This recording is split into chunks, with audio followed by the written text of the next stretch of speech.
હું પહોંચી ગયો છું કામધેનુ પ્રાકૃતિક તુલસી ફાર્મમાં, જે પોતે હસમુખભાઈ ક્યાડા અમારા ગામના જ છે અને પોતે ઓર્ગેનિક ખેતી કરે છે વર્ષોથી અને ઉત્પાદન પણ સારું લે છે. તો હસમુખભાઈ ક્યાડા એમ ઉપસ્થિત છે અને નમસ્કાર કહી. નમસ્કાર. કેમ છો હસમુખભાઈ? મજામાં? તો તમે આ તરબૂચ વાવ્યા છે, એમાં તમને કેમ લાગે આ વર્ષે ઉત્પાદનમાં કંઈ? ઉત્પાદન સારું મળે છે અને પ્રાકૃતિક જ છે ને? સંપૂર્ણ પ્રાકૃતિક. હા. તો આ પ્રાકૃતિક ખેતી તરફ ખેડૂતો આવે, એમાં તમારો શું સંદેશ છે ખેડૂતોને? ખેડૂતોને ખરેખર આવવું જોઈએ. મારે તો 11મું વર્ષ. 11 વર્ષથી તમે પ્રાકૃતિક ખેતી કરો છો અને ગૌ આધારિત? ગૌ આધારિત. બરાબર છે. તો રાસાયણિક ખાતર કે દવા કોઈ વાપરે નહીં. તો આપણે વર્ષોથી આ પ્રાકૃતિક ખેતીનો પ્રચાર કરે છે, આપણા રાજ્યપાલ શ્રી પણ કરે છે અને આચાર્ય દેવવ્રતજી ને એ પોતે ગામડે મુલાકાતો લે છે અને પોતે પ્રચાર કરે છે. તો અને ઘણા એવા આપણા સમાજ સેવકો છે, પોતે ખેડૂતોની શિબિર રાખી અને આવી રીતે કામ કરતા હોય છે. પણ ખેડૂતો હજી આમાં થોડુંક એમ કે હવે ઘણું સુધારો આવ્યો છે, લોકો પ્રાકૃતિક ખેતી તરફ વળ્યા છે, બરાબર છે.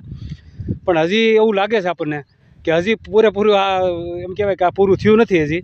હજી લોકોને આ જમીનમાં જે કાંઈ ઝેરી તત્વો આપણે જે કાંઈ પેસ્ટિસાઇડ દવાનો ઉપયોગ કરીએ છીએ, બરાબર છે, તો એમાંથી તમને કેવું લાગે આ જમીનના નુકસાનમાં કેમ થાય કે આ પ્રાકૃતિક ખેતીથી ફાયદો થાય જમીનને? કે જમીનનો ફાયદો થાય પ્રાકૃતિક ખેતી. આ જમીન પહેલાં અમે ખેતી કરતા તો પાણા જેવી રહેતી, અત્યારે હાવ પોચી થઈ ગઈ. ખેડા કરી તો ઢેફામાં નકર હોલ નીકળે, અળસિયું નકર ઉત્પન્ન થાય આમાં. એટલે જે આપણે કુદરતી બેક્ટેરિયા છે એનો નાશ થઈ ગયો છે, બેક્ટેરિયાનો અળસિયાનો નાશ થઈ ગયો. કુદરત જમીન જે મિત્ર છે 24 કલાક કામ કરે છે અંદર અળસિયું શેડ કરે અને વત્તા ખાતર બનાવે અને જમીનને પોચી રાખે, ભરભરી રાખે. ચોમાસાનો વરસાદ વરે તો આ જમીન છે રાસાયણિક જમીન છે, એમાં પાણી ધોળીને વયું જાય. હા બરોબર છે. રાસાયણિક આમાં પાણી જમીનની અંદર ઉતરી જાય, કારણ કે હોલ જ હોય નકર બનાવેલા. તો જો આ પ્રાકૃતિક ખેતીના તરબૂચ પણ અહીંયા મોજૂદ છે.